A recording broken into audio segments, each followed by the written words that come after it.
Hey guys, it's Edie Gibson and welcome to my channel. So since I posted my 30-day no contact experience, I've been getting a lot of people emailing me on my Instagram, which is the same as my name here. It's Edie Gibson Comedy. I've been getting a lot of people sending me their own experiences they're going through and asking for my advice. And so I thought I would address some of those messages I've got. One of the main ones I've been getting is what to do, like my ex is being hot and cold, what should I do about that? And I've actually been through that experience a number of times, which is so weird. Like in my friend group, I'm always the person that people ask for advice on how to figure out their relationship. So I guess this is just coming natural to me. Okay, so listen, here's the deal. Okay, so when somebody is being hot and cold with you, it can mean a couple of things. So the good news is they like you. Obviously, they wouldn't be texting you or being hot. They would just be being cold. So that's really good. In my experience, like I had this guy who I gotten out of a huge relationship, like a 2-year relationship. And I had met this fuck boy who I really liked, but he was being so hot and cold with me, and I completely handled it in the wrong way. And so that's why I totally know what I'm talking about here. And I live in LA, and a lot of people are flaky and awful. So I deal with this all the time.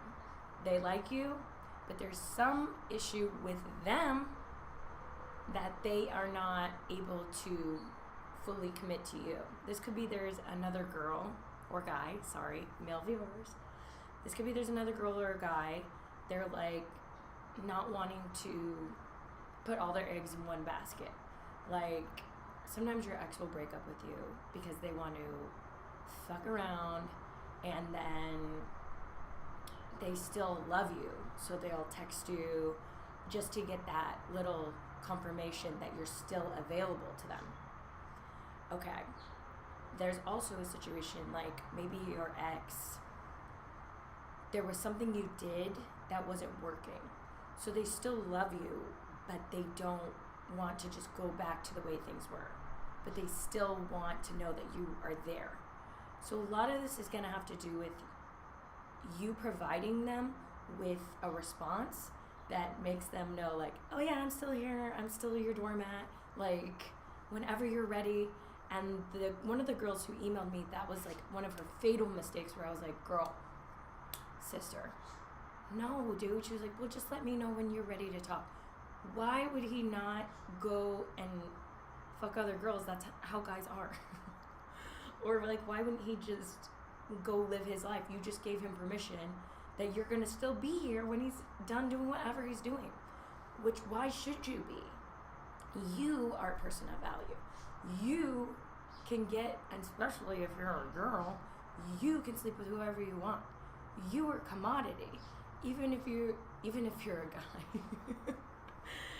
But you as a person, people do find attractive, and you know this.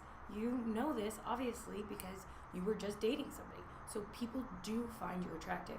You are a commodity, and they should be worried after breaking up with you, or after you breaking up with them, or whatever, that they're being hot and cold, that you could find somebody else. You can totally turn this around in your favor.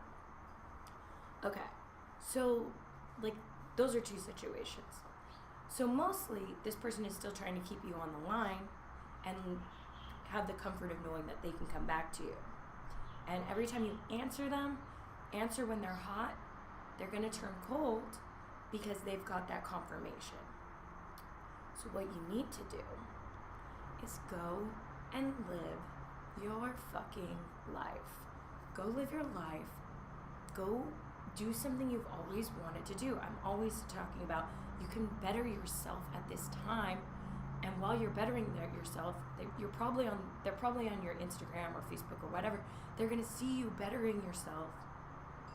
And this doesn't mean post pictures with other dudes or other chicks to try to make them jealous, because when people do stuff like that, it actually lets them know that you're not over them because you're trying to make them jealous. The best way to make somebody scared that they're losing you or that you're over them is to start moving on with your life.